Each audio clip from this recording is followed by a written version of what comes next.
Tomorrow at this time we'll be in Disney. Woohoo! Excited. I know. I'm excited too. So we have to leave at 6 a.m. Yeah. in the morning. Yeah. You gonna pack tonight? I'll probably just throw a few things together tomorrow morning before we go.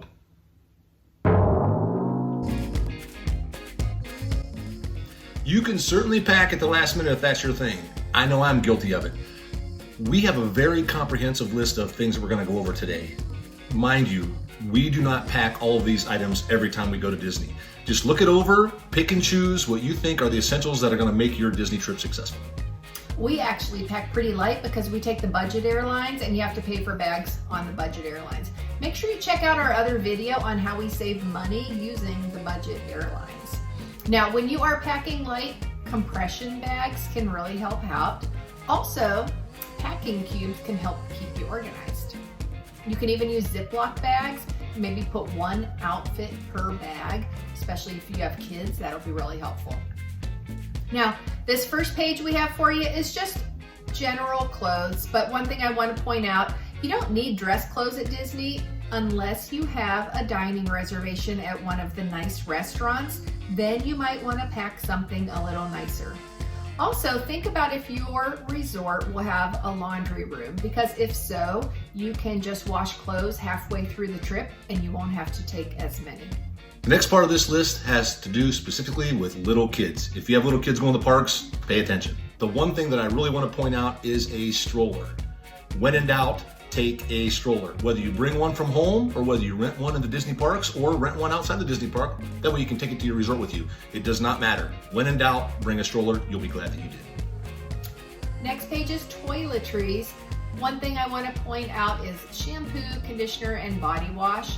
The resorts have moved to having them in big containers that you can pump, and they are mounted in the showers at the resorts. Some people like them, some people don't like them, and they bring their own. Another thing is jewelry. When you bring jewelry, maybe you want to bring it in like a little pill container like this to keep it organized and safe. Necklaces. I don't like to pack necklaces because they always get tangled, but if you get a straw, a drinking straw, put the necklace through the straw and then fasten it, they will be less likely to get tangled. Good tip. Thank you. Let's move on to some items that you could probably use at the resort and will be very helpful for you. We'll start with pump hand soap. I know that might sound a little weird, but believe it or not, a lot of little kids have never washed their hands with bars of soap, so they only know pump hand soap. If that's the case for you, throw some pump hand soap in. Toilet paper. Disney is notorious for having the thinnest toilet paper on the face of the earth, and that really rubs a lot of people the wrong way. No pun intended.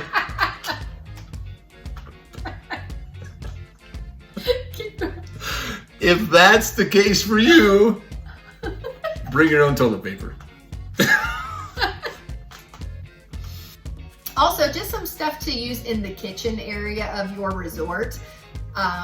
Let's say you're getting a bag of pretzels, maybe you would want a chip clip to close it when you're done, or little Ziploc baggies. We use a marker to put our names on our water bottles so we know whose bottle is whose when we go to the park. We have a video about how to order groceries and have them delivered to your resort from Amazon Prime, so you should check that out if you are interested. And it's a really good idea to keep small bills handy with you at all times. Maybe 5 to 10 $1 bills, because you're going to want to tip people. The ones I can think of at the top of my head you're going to want to tip. Number one, you're going to want to tip the Magical Express driver. And you're also probably going to want to tip the bell folks at the resort, whether they're holding your bag for you or actually delivering the bags up to your room. You want to have some small bills on hand to tip those folks. All right, our next slide is all about weather and things that could help you in the weather. Some things I want to point out here is sunglasses band. This was a game changer for me. And the reason I say that is because when I go to the parks, I'm always like taking my sunglasses off, putting them in my pocket or in my bag, putting them back on when I come out of the ride, because a lot of the rides are indoors. I found this sunglass necklace, and it was a game changer. Now, I wear my sunglasses when I go indoors to ride a ride or see a show, down they go like this. Absolute game changer for me. Love them. I just like hook mine on my shirt. But game changer for me is reading sunglasses. Now, when I first got old, I took my book to the pool and I thought, oh, how am I gonna read? I can't see this. And I had my reading glasses, I had my sunglasses, and I didn't know what to do. But then I realized they have reading sunglasses. You can just get them like at the dollar store or, you know, a cheap store like that. And they're just sunglasses with that magnify. So make sure you bring those if you want them to use at the pool.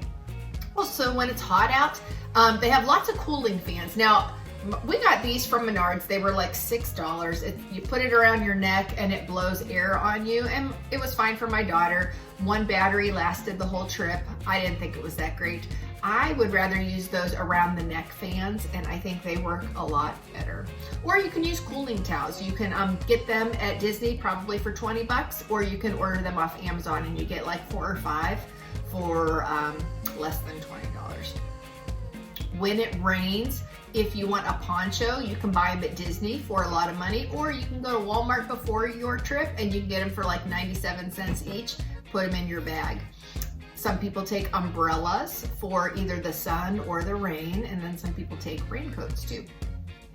Also, if you have a problem with your thighs rubbing together, a lot of people use like Chub Rub or Mega Babe, and I guess that is a game changer. And you really want to think about what shoes you are going to wear at the parks. You want good shoes, and a lot of people buy new socks right before the park too.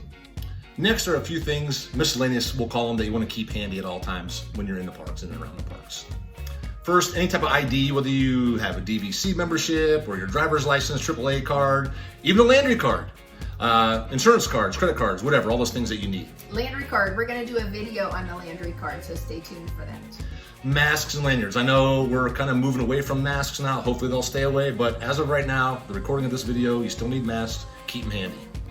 Anything smaller, first aid related, Band-Aids, medicine like ibuprofen or Tylenol, if you get like sore feet, sore ankles, anything like that, headaches, those are kind of cool things and essentials to keep handy. And if you don't have them and you need them at the parks, just stop at a first aid center and they will hook you up. Next are Disney bags. If you take stuff to the parks, which a lot of people do, most people do, sandwiches, drinks, any kind of snacks like that, it's essential to have a good bag. Whatever works for you, whether it's a backpack or one that goes over your shoulders sideways, whatever the case may be, find one that works for you. Just make sure it's comfortable. It holds what you need it to hold. Here's a fanny pack, here's a lounge fly. Kind of expensive, but when we are at Disney, we spend money differently than when we are at home. Also, this is like a cool little phone holder. For me, I have pockets, so I just slide my phone in and out of my pockets when I need it and I don't need it for rides and such. If you're a lady who has nice shorts and maybe don't have any pockets, this is actually a really cool thing to have. You slide your phone down in it, it snaps shut, it's weatherproof, waterproof, and even though it has a plastic cover on it, it still recognizes the touch of your finger and you can like still dial and scroll and do things like that. Our next slide is just some miscellaneous items. Disney uses paper straws. If that bothers you, you can bring your own straws. I have allergies, so I always have tissues with me wherever I go. Make sure you take your watch if you wear one, and a charger, your phone and charger, and a portable power cell for your phone so you can charge it midday at Disney. Hand sanitizer. I always bring a little pocket hand sanitizer. Disney has sanitizer all over the place. Some people don't like it. They use their own. So whatever works for you. Also, when it gets dark at Disney, they bring out all the light up toys. So if you are okay buying those for your kids, great. If you'd rather not spend the money on those little bubble makers, you can get them at Walmart beforehand and bring them with you. I always used to bring glow sticks, and so when we were waiting in line, we would get out the glow sticks and we would make bracelets and necklaces, and you know, we would braid them in my daughter's hair, and so that's one way you can save a little money. Moving on to stuff you're going to need for the parks. If you choose to use a Magic Band, just make sure you wear it at all times. You're going to need it for the Magical Express, to get in the park, stuff like that. Not for me, but for those of you who like Mickey ears, make sure you pack those and bring them along with you. If you trade pins, make sure you have your lanyard and trading pins, the ones you're going to show off, plus the ones that you want to trade. We're going to talk about the controversial popcorn bucket as well. The popcorn bucket is an item that you can get in the parks. You can pay, I think, 20 bucks for it, about there, and you get a popcorn filling with it, and then each refill is going to cost you, what, $2 or $3, something like that, and you just refill it all day long. Now, a lot of people feel that morally, you should only use it the time that you're at the park. Other people feel that it's no problem to bring it back time after time after time. Every park visit they bring back. Whatever works for you, go with it. All right, and just a tip for you, once you get your packing list together, I would put it on your computer and save it. I have mine saved on my computer, and every time we go somewhere, I just bring it up and I know that I'm not going to forget anything. This last trip was the first time that I used the packing list. In the past, I'd always go from memory and I would always forget something. This time, I didn't forget a thing. So I would highly recommend all you guys out there get a list together and use it. And as you get older, or as your kids get older, some things fall off the list and then some things get added to the list, but it is really helpful. Very. Now, your luggage. Make sure before you leave the house you have a name tag on your luggage. And if you are flying, we always put bright colored ribbon or something. I see some people with masking tape, like with a big X, that just helps you identify your luggage at baggage claim. And if you need to get to anything right away, you want to make sure it's in your carry-on and not your check baggage. One thing I think off the top of my head is like people who take medicine, diabetics, or maybe other medicine that you need to take every couple hours. Please, please do not put that in your check bag. You want to put that in your carry-on. All right, so if we forgot anything on this Disney pack list, make sure you comment below and let us know. Also, please like the video. It'll help other people to see it. As always, if you haven't subscribed already, please do so. It really helps us out. We really appreciate it, and you won't miss any of our videos. Thank you. Thanks.